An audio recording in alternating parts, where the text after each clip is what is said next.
Bonjour à tous, c'est Pierre-Marie, bienvenue dans French by Ear, Flansego no Kikitori pour un épisode de niveau débutant.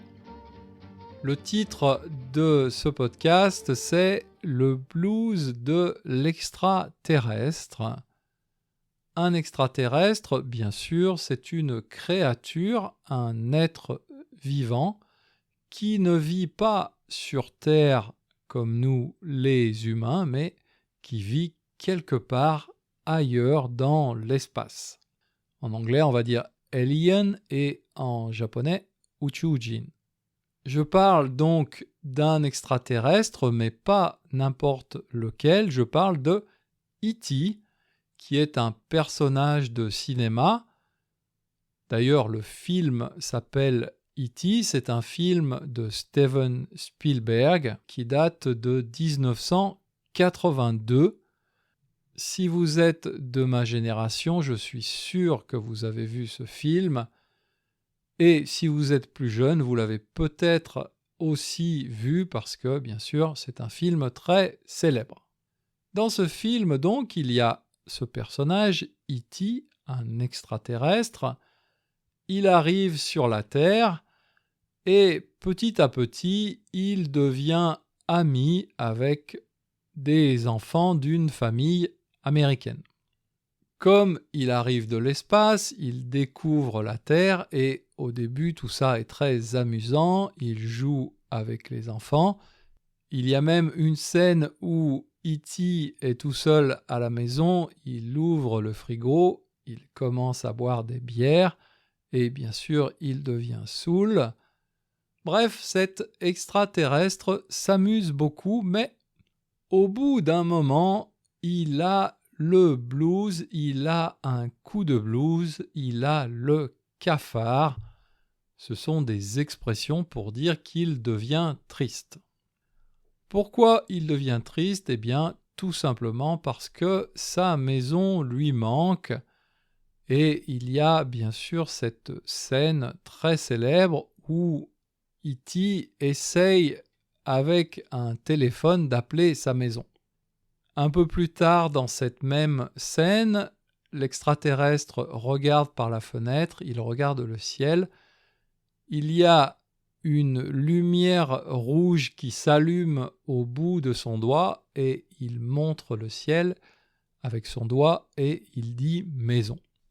Bref, il s'est bien amusé, mais maintenant il veut rentrer à la maison. Eh bien, il m'est arrivé la même chose cet été pendant mon voyage en France. Je suis resté 4 semaines. Bien sûr, je ne suis pas un extraterrestre en France, je connais très bien. J'ai vécu en France presque 50 ans, mais comme E.T., même si je n'ai pas une petite lumière rouge qui s'allume au bout de mon doigt, comme E.T., au bout d'un moment, j'avais vraiment envie de rentrer à la maison. Et ça, c'est quelque chose, je pense, qui arrive à tout le monde. Souvent, on entend des gens dire « Ah, j'étais super content de partir en vacances, mais j'étais aussi super content de revenir chez moi. » C'est ça aussi qui est sympa avec les voyages. Quand on part, il y a l'excitation parce que on va découvrir des nouvelles choses. Peut-être on va rencontrer des amis qu'on n'a pas vus depuis longtemps. Mais quand on revient, il y a une forme de soulagement. On est content, on est soulagé de revenir chez soi à la maison. Bien sûr, quand on regarde un dictionnaire et qu'on cherche le mot maison, la première définition, c'est d'abord le bâtiment, l'endroit dans lequel on vit.